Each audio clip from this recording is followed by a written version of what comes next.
દ્વારકાથી સમાચાર જામખંભાળિયામાં મધમાખીઓનો આતંક। એક વ્યક્તિ પર મધમાખીઓનો હુમલો। ખંભાળિયા પોરબંદર રોડ પર રેલવે ફાટક પાસેની ઘટના।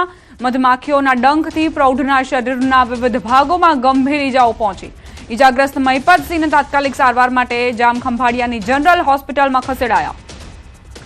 તબીબોએ ઇજાગ્રસ્તની સારવાર હાથ ધરી। સતત અવરજવરવાળા માર્ગ પર મધમાખીઓના હુમલાથી રાહદારીઓમાં ભય અને ચિંતા વ્યાપી છે। મારા પપ્પા ઉગાતા ઉચેકદારનો મધમાખીનો હુમલો આવ્યો અને 50-60 મધમાખી જોઈ હતી આખા શરીરમાં અને પછી તાત્કાલિક સારવાર કરવા માટે સરકારી હોસ્પિટલમાં લઈ આવ્યો। રાજકોટમાં મોબાઈલ ચોરીનો એક વાયરલ ઓડિયો સોશિયલ મીડિયા પર ચર્ચાનો વિષય બન્યો છે, તે સાંભળીશું। હાલો હાલો, કોણ બોલો? આ મોબાઈલ તમારી પાસે છે? હા, મોબાઈલ મારો। તમે કોણ બોલો? હા, એ તમે જે લઈ ગયા હતા ને રાત્રે, એ જ બોલું। હા, તો બોલો। હા, મોબાઈલ કેમ લઈ ગયા ભાઈ? મોબાઈલ મારો ધંધો હે, લઈ ગયો। હે? મારો ધંધો હે ચોરી કરવાનો મોબાઈલ। ધંધો હે? હા, 50,000 પેડા તો નોડું, 5 મોડ પેડા તો નોડું, એક જ મોબાઈલ લઉં છું। હા હા, બોલો, શું કરો? ફરિયાદ કરી હોય ડિવિઝનમાં? ના, હજી ગયા નથી, જાય જ છે। હા, તો જઈ આવો, વાંધો નહીં। હા, ફોન નથી દેવાનો ને તમારે? હા, તો 1000 રૂપિયા ગૂગલ પે કરી દો એટલે મોબાઈલ મળી જાય। બસ 500 રૂપિયા કરાવજો, બસ તો નોકરી કરી એમ કીધું ને। હા, ભલે ભલે, હાલો હમણાં હા, તો કરાવું હું તમને સેટ નહીં ને। કેન્દ્રીય ગૃહમંત્રી આવશે ગુજરાત। 15 અને 16 મે ગુજરાત પ્રવાસે અમિત શાહ આવશે। શહેરના નવનિયુક્ત કાઉન્સિલરો સાથે મુલાકાત કરશે।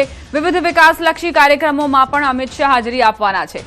સ્થાનિક સ્વરાજની ચૂંટણીમાં ભાજપે જે વિજય હાંસલ કર્યો તે બાદ પ્રથમ વખત અમિત શાહ ગુજરાતના પ્રવાસે આવવાના છે। નવનિયુક્ત જે કોર્પોરેટર્સ છે તેમની સાથે મીટિંગ કરવાના છે, બેઠક કરવાના છે। સૂચનાઓ પણ આપવામાં આવશે કે કઈ રીતે વિકાસની આ હરણફાળ અવિરતપણે યથાવત રહે। સમાચાર કચ્છથી। ખાવડા નજીક ખોદેલા ખાડામાં કાર ખાબકી। અકસ્માતમાં એક મહિલાનું મોત નીપજ્યું, 4 લોકો ઘાયલ। ચેતવણી બોર્ડ, બેરિકેડ કે ડાયવર્ઝન માર્કિંગ ન હોવાથી અકસ્માત સર્જાયો। પુલિયાના કામ માટે ખોદાયેલા ખાડામાં ગત રાત્રિના કાર ખાબકી। અગાઉ પણ અલગ અલગ 2 બાઇક ખાડામાં પડતા વધુ 4 લોકો ઇજાગ્રસ્ત થયા છે। આ ખાડામાં એક મહિલાનું મોત નીપજ્યું છે અને 8 લોકો ઘાયલ થયા છે।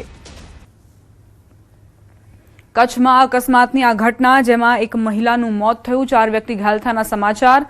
અહીં બેદરકારી એવી કે ચેતવણી બોર્ડ પણ ન હતા, કોઈ બેરિકેડ લગાવવામાં નહોતા આવ્યા અને ખાડામાં આ અકસ્માત સર્જાયો, જે બાદ કાર ખાબકી। બનાસકાંઠામાં કાર અકસ્માતમાં મૃત્યુઆંક 2 થયો છે। અકસ્માતમાં 2 વ્યક્તિના મોત થયા છે, 7થી વધુ લોકો ઘાયલ થયા છે। દાંતામાં બેકાબુ કારે અકસ્માત સર્જ્યો હતો।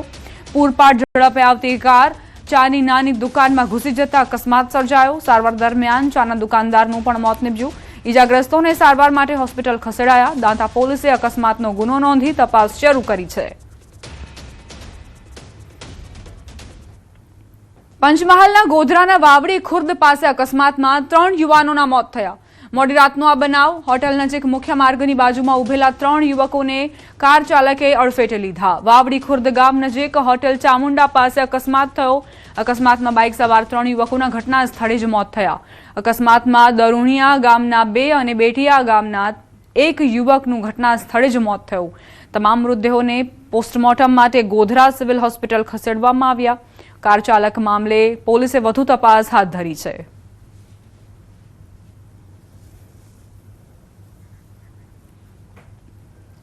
રાજસ્થાનમાં બેફામ રફતારનો કહેર યથાવત છે।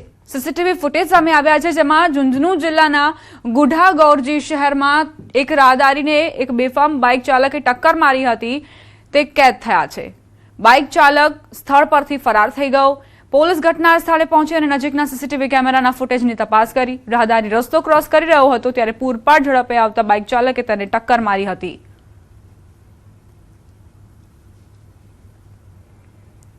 ઝુંઝુનુ જિલ્લાથી આ તસવીરો સામે આવી છે કે જ્યાં એક રાહદારી પસાર થાય છે અને ત્યાંથી એક બાઇક ચાલક પોતાનું વાહન લઈને જઈ રહ્યો છે। તેણે બ્રેક પણ નહોતી મારી, રાહદારીને ટક્કર મારી અને ત્યાંથી ફરાર થઈ જાય છે।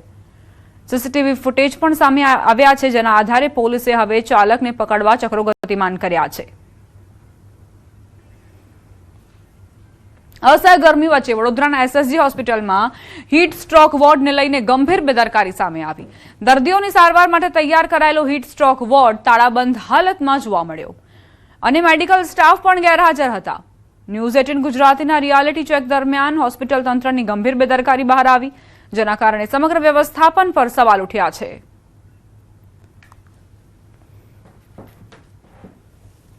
રાજ્યના હવામાન વિભાગે આગામી 3 થી 4 દિવસ સુધી હીટવેવની આગાહી જે છે તે કરવામાં આવી છે અને તેની સીધી અસર જે છે તે વડોદરામાં વર્તાઈ રહી છે.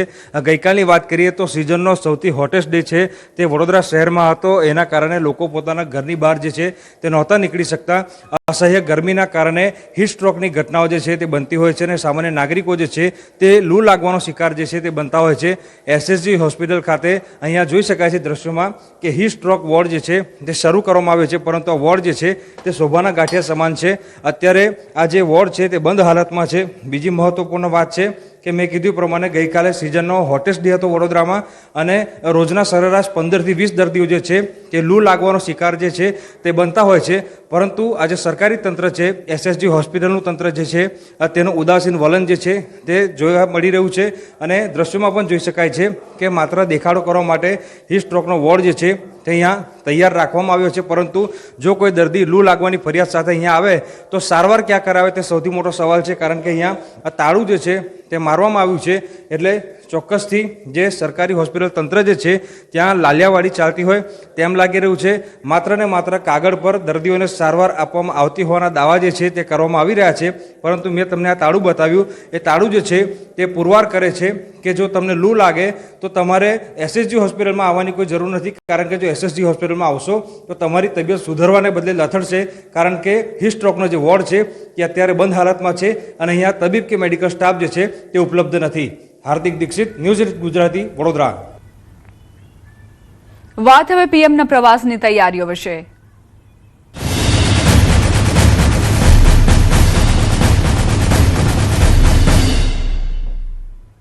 સોમનાથ મંદિર ખાતે નૂતન મંદિરની પ્રાણ પ્રતિષ્ઠાને 75 વર્ષ પૂર્ણ થતા સોમનાથ અમૃત મહોત્સવની ઉજવણી કરાઈ રહી છે.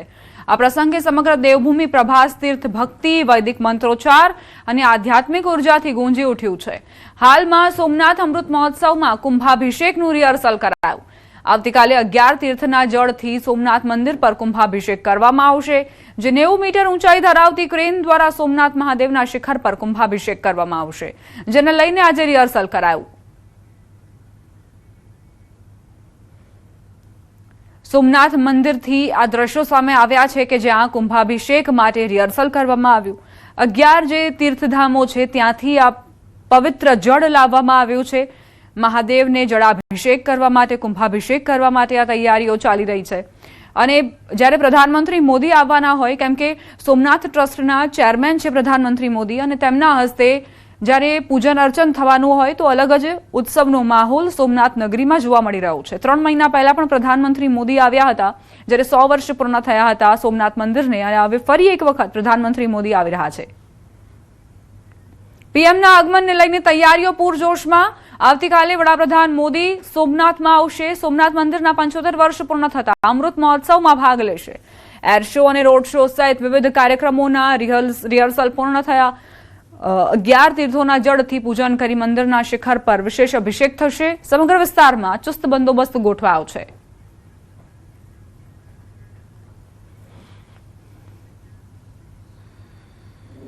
સોમનાથ ટ્રસ્ટના અધ્યક્ષ અને દેશના વડાપ્રધાન નરેન્દ્ર મોદી આવતીકાલે સોમનાથ પધારી રહ્યા છે. ખાસ કરીને સોમનાથ મંદિર કે જેમના નિર્માણના આવતીકાલે 75 વર્ષ પૂરા થવા જઈ રહ્યા છે, તેમના ભાગરૂપે આવતીકાલે વડાપ્રધાન નરેન્દ્ર મોદી છે તેઓ સોમનાથ પધારી રહ્યા છે. ત્યારે જોઈ શકાય છે જે પ્રમાણે વડાપ્રધાન નરેન્દ્ર મોદીના આગમનને લઈ અને તૈયારીઓ છે તે પૂરજોશથી ચાલી રહી છે. જ્યારે આવતીકાલે વડાપ્રધાન નરેન્દ્ર મોદી અહીં આ જે સદભાવના ગ્રાઉન્ડ ખાતે એક સભાનું આયોજન કરવામાં આવ્યું છે અને આ સભાની અંદર હજારોની સંખ્યામાં જનમેદની છે તેમને સંબોધશે. ત્યારે તેમના ભાગરૂપે આ 3 ડોમ છે તેમને તૈયાર કરવામાં આવ્યા છે અને આ 3 ડોમ અલગ અલગ પ્રકારના 25,000ની ક્ષમતા ધરાવતા ડોમ છે અને આ મેદાનની અંદર અંદાજે 60,000 જેટલા લોકો છે તેઓ સમાઈ શકે તે પ્રકારની વ્યવસ્થાઓ છે તે કરવામાં આવી છે. તો બીજી તરફ વડાપ્રધાન નરેન્દ્ર મોદી છે તેઓ 1.5 કિલોમીટર લાંબો રોડ શો છે તે પણ યોજવાના છે. તેમનું પણ વહેલી સવારે એસઓજી દ્વારા રિહર્સલ કરવામાં આવ્યું હતું. તો સાથે સાથે સોમનાથ મંદિર છે કે તેમના ઉપર પુષ્પવર્ષા છે તે પણ કરવામાં આવશે અને તેમના ભાગરૂપે પણ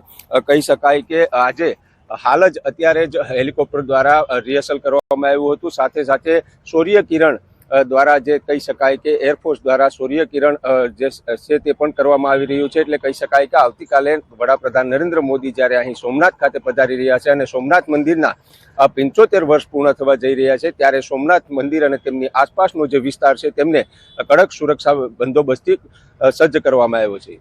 દિનેશ સોલંકી, ન્યૂઝ 18 ગુજરાતી, ગીર સોમનાથ.